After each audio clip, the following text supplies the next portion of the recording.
Dear students, Assalamu alaikum. Today is 8 July 2020, Wednesday, and I am your English teacher going to deliver a visual lecture for the reading translation and word sentences of unit number 11, as well as we will revise comprehension number 11 from grammar and composition. My lecture is for 9P1 N1 boys and girls. Dear students, hope you are fine. If you have any problem in queries about the previous lectures, you may ask. As you know students, we have started our summer vacation homework from the textbook as well as grammar and composition and completed the reading translation from paragraph number 1 to 6 of unit number 11, noise in the environment, माहौल में शोर. In this lesson, we will learn that in what ways we are affected by noise pollution and what should we do to protect ourselves from noise pollution.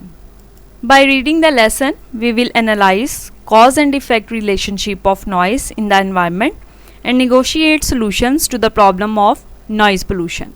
I hope students you have prepared your previous diary very well. So let's move to the next paragraph, paragraph number 7. जैसा कि आप सभी students को ये बात पता है कि रीडिंग ट्रांसलेशन के हवाले से लेक्चर को सुनते हुए आपने टेक्स्ट बुक के ऊपर डिफ़िकल्ट वर्ड्स को भी अंडरलाइन करना होता है, उनके मीनिंग उर्दू में लिखने होते हैं. इसके साथ साथ अपनी नोटबुक पे आपने सेंटेंस वाइज ट्रांसलेशन यानी बामुहावरा तर्जमा भी नोट डाउन करना होता है. वर्ड टू वर्ड ट्रांसलेशन का मकसद आपको पता है कि आपकी जो MCQs हैं स्पेलिंग और सिनोनिम के हवाले से जो आपके एनुअल पेपर में ऑब्जेक्टिव पार्ट में आते हैं, कलेक्टिवली 9 मार्क्स के आपके MCQs तैयार हो जाते हैं.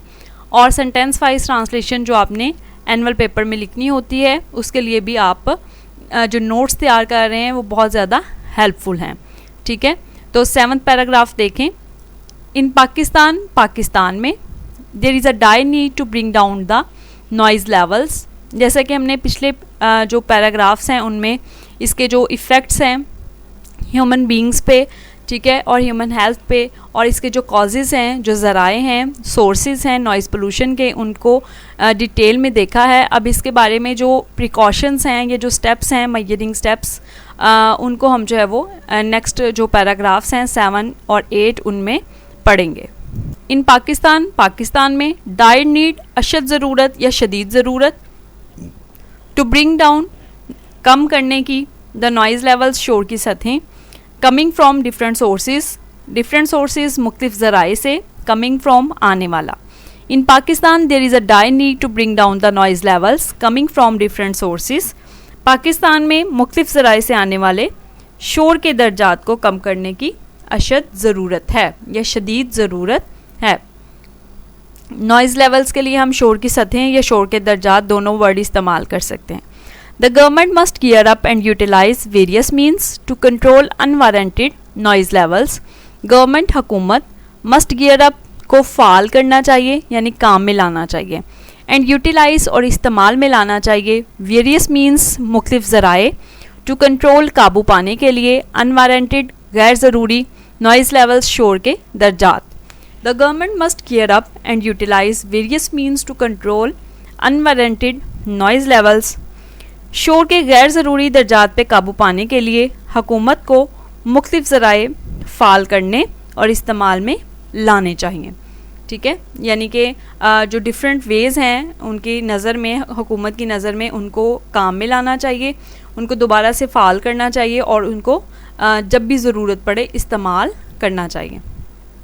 फॉर एग्ज़ाम्पल, मिसाल के तौर पर अब हुकूमत क्या कर सकती है ये आपको इस लाइन में बताया जा सकता है. The Punjab Environment Protection Agency recommends around 55 decibels of noise level in residential colonies. Punjab environment माहौलियाती प्रोटेक्शन तहफ़्फ़ुज़ का एजेंसी इदारा recommends तजवीज़ करता है अराउंड तकरीबन 55 डेसिबल्स 55 डेसिबल्स. डेसिबल्स आपको पता है कि जो मेजरिंग यूनिट है आपका नॉइज़ लेवल को मैयर करने के लिए जो इस्तेमाल किया जाता है इंस्ट्रूमेंट, उसका यूनिट. जैसा कि डिफरेंट जो चीज़ें हैं उनको मैयर करने के लिए, उनको नापने के लिए जो है वो डिफरेंट इंस्ट्रूमेंट्स इस्तेमाल किए जाते हैं और उनका अपना अपना यूनिट होता है. तो डेसिबल भी जो इंस्ट्रूमेंट, जो आला इस्तेमाल किया जाता है शोर की सतह को मापने के लिए, उसका यूनिट है. हमने जैसे कि पढ़ा था प्रीवियस पैराग्राफ्स में शुरू में कि लाहौर में जो है 91 डेसिबल तक शोर की सतह पहुंच चुकी है। तो पंजाब माहौलियाती तहफ़्फ़ुज़ का इदारा क्या करता है, वो कहता है कि जो रिहायशी इलाके हैं उनमें कितनी होनी चाहिए 55 decibels and 75 decibels in commercial areas और कारोबारी इलाकों में 75 डेसिबल्स। तो आप खुद अंदाज़ा लगा सकते हैं कि कितना ज़्यादा मेजर डिफरेंस है इन दोनों में, यानी जो एक्चुअल इस वक्त शोर की सतह है और जितनी होनी चाहिए। ठीक है, for example the Punjab environment protection agency recommends around 55 decibels of noise level in residential colonies and 75 decibels in commercial areas. मिसाल के तौर पे पंजाब माहौलियाती तहफ़्फ़ुज़ का इदारा शहरी इलाकों में या रिहायशी इलाकों में तकरीबन 55 डेसिबल और कारोबारी इलाकों में 75 डेसिबल शोर की सतह तजवीज़ करता है। दीज फिगर्स, ये अदादोशुमार must be strictly enforced, strictly सख्ती से इन्फोर्स्ड लागू होने चाहिए बाय द गवर्नमेंट, हुकूमत की तरफ से। These figures must be strictly enforced by the government. इन अदादोशुमार को गवर्नमेंट की तरफ से, हुकूमत की तरफ से सख्ती से लागू करना चाहिए। फर्दर मोर, मज़ीद ये कि the government should ensure smooth traffic flow, block noise emitting vehicles from roads, use noise barriers where necessary and expedite construction work to minimize noise pollution. Furthermore, मज़ीद ये कि द गवर्नमेंट हुकूमत should ensure को यकीनी बनाना चाहिए smooth traffic flow, हमवार traffic की रवानी, block noise emitting vehicles, शोर खारिज करने वाली जो गाड़ियाँ हैं फ्रॉम रोड्स, सड़कों पर ब्लॉक रोकना चाहिए उन्हें। यूज़ नॉइज़ बैरियर्स, शोर की राह में जो रुकावटें हैं उनका इस्तेमाल वेयर नेसेसरी, जहाँ ज़रूरी हो, एंड एक्सपीडाइट और कमी लानी चाहिए, तेज़ी लानी चाहिए कंस्ट्रक्शन वर्क, तामीराती कामों में, टू मिनिमाइज़, कम करने के लिए नॉइज़ पोल्यूशन। यानी कि ये स्टेप्स हैं जो कि हुकूमत को ज़रूर करने चाहिए, जिनमें जो ट्रैफिक है उसका एक हमवार उसमें रवानी होनी चाहिए, यानी ट्रैफिक सिग्नल्स को लोग फॉलो करें। जो ट्रैफिक वार्डन्स हैं उनको जो है वो एक्टिव होना चाहिए। इसके साथ साथ जो शोर खारिज करने वाली गाड़ियां हैं सड़कों पे उनको ब्लॉक कर देना चाहिए। यानी कि जिस तरह से बहुत सारी गाड़ियां ऐसी होती हैं जो कि बिला वजह हॉर्न बजाती हैं या उनके उनकी हालत इस कदर ख़राब होती है कि वो बहुत ज़्यादा शोर प्रोड्यूस कर रही होती हैं। फिर शोर की राह में जो रुकावटें हैं उनका इस्तेमाल करना चाहिए जहाँ जहाँ पे ज़रूरी हो, और कंस्ट्रक्शन वर्क जो है उसमें तेज़ी लानी चाहिए। ज़्यादा मज़दूर या किसी भी तरीके से उन इंस्ट्रूमेंट्स को जो है वो इस तरह से जो है वो काम में लाना चाहिए कि वो शोर पैदा ना कर सकें। ये सारे स्टेप्स को फॉलो करके हम शोर की सतह में कमी ला सकते हैं। Furthermore, the government should ensure smooth traffic flow, block noise-emitting vehicles from roads, use noise barriers where necessary, and expedite construction work to minimize noise pollution. मज़ीद ये कि गवर्नमेंट या हुकूमत को शोर की आलूदगी कम करने के लिए ट्रैफिक की हमवार रवानी, शोर खारिज करने वाली गाड़ियों को सड़कों पर आने से रोकना, जहाँ ज़रूरी हो शोर की राह में रुकावटों का इस्तेमाल और तामीराती काम में तेज़ी को यकीनी बनाना चाहिए। Also, the residential societies should come forward. Residential societies जो रिहायशी कॉलोनियाँ हैं उनकी जो अंजमन है उनको सोसाइटीज़ हम बोलेंगे, should come forward, उनको आगे आना चाहिए। To frame, बनाने के लिए या तश्कील देने के लिए, and enforce और लागू करने के लिए रूल्स, कवानीन in their areas, अपने इलाकों में। To check unnecessary noise producing agents, unnecessary गैर ज़रूरी। To check, जांच पड़ताल की नॉइज़ प्रोड्यूसिंग एजेंट्स, जो शोर पैदा करने वाले अवामल हैं उनको। ठीक है, also the residential societies should come forward to frame and enforce rules in their areas to check unnecessary noise producing agents.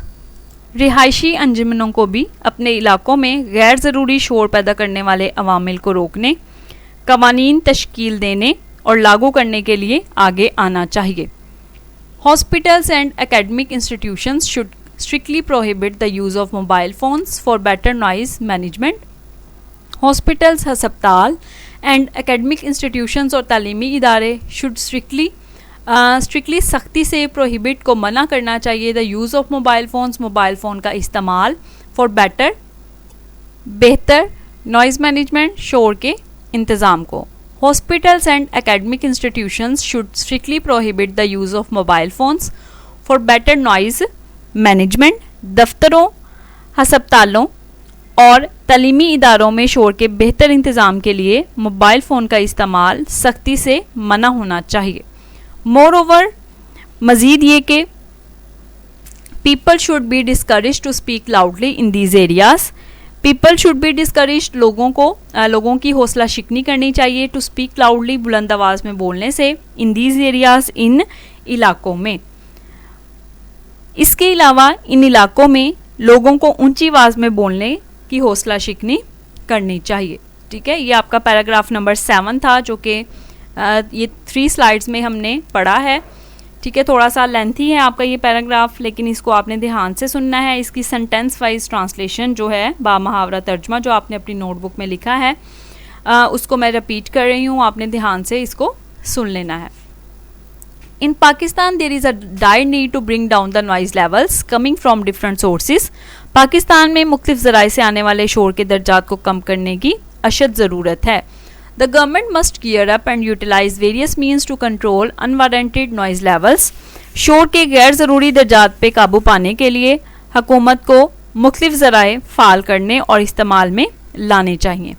For example, the Punjab Environment Protection Agency recommends around 55 decibels of noise level in residential colonies and 75 decibels in commercial areas. मिसाल के तौर पे पंजाब माहौलियाती तहफ़्फ़ुज़ का इदारा रिहायशी इलाकों में तकरीबन 55 डेसिबल और कारोबारी इलाकों में 75 डेसिबल शोर की सतह तजवीज़ करता है। These figures must be strictly enforced by the government. इन अदादोशुमार को हुकूमत की तरफ से लाजमन सख्ती से लागू करना चाहिए। Furthermore, the government should ensure smooth traffic flow, block noise emitting vehicles from roads, use noise barriers where necessity and expedite construction work to minimise noise pollution. मजीद ये कि हुकूमत को शोर की आलूदगी को कम करने के लिए ट्रैफिक की हमवार रवानी, शोर खारिज करने वाली गाड़ियों को सड़कों पे आने से रोकना, जहां ज़रूरी हो शोर की राह में रुकावटों का इस्तेमाल और तामीराती काम में तेज़ी को यकीनी बनाना चाहिए। Also the residential societies should come forward to frame and enforce rules in their areas to check unnecessary noise producing agents. रिहायशी अंजमनों को भी अपने इलाकों में गैर ज़रूरी शोर पैदा करने वाले अवामल को रोकने, कवानीन तश्कील करने और लागू करने के लिए आगे आना चाहिए। Offices, hospitals and academic institutions should strictly prohibit the use of mobile phones for better noise management. दफ्तरों, हस्पतालों और तालीमी इदारों में शोर के बेहतर इंतज़ाम के लिए मोबाइल फ़ोन का इस्तेमाल सख्ती से मना होना चाहिए। Moreover, people should be discouraged to speak loudly in these areas. इसके अलावा इन इलाकों में लोगों की ऊंची आवाज़ में बोलने से हौसला शिकनी करनी चाहिए। ठीक है, पैराग्राफ नंबर 8 देखें अब। Noise pollution is a serious issue. शोर की आलूदगी सीरियस इशू एक संजीदा मसला है एंड नीड्स अटेंशन और तवज्जो की ज़रूरत है at local and state level, local, मकामी एंड स्टेट लेवल और हुकूमती सतह पर। Noise pollution is a serious issue and needs attention at local and state level. शोर की आलूदगी एक संजीदा मसला है और मुकामी और हुकूमती सतह पर इसे तवज्जो की ज़रूरत है। People must develop awareness about the dangerous impact of noise on human health. Human health इंसानी सेहत, नॉइज़ शोर, इम्पैक्ट असर, डेंजरस इम्पैक्ट ख़तरनाक जो असर है, अवेयरनेस आगाही, डेवलप होनी चाहिए या पैदा करनी चाहिए। People must develop awareness about the dangerous impact of noise on human health. लोगों को इंसानी सेहत पे शोर के ख़तरनाक असर के बारे में आगाही पैदा करनी चाहिए। It is therefore a need to acquire more civic sense and responsible attitude.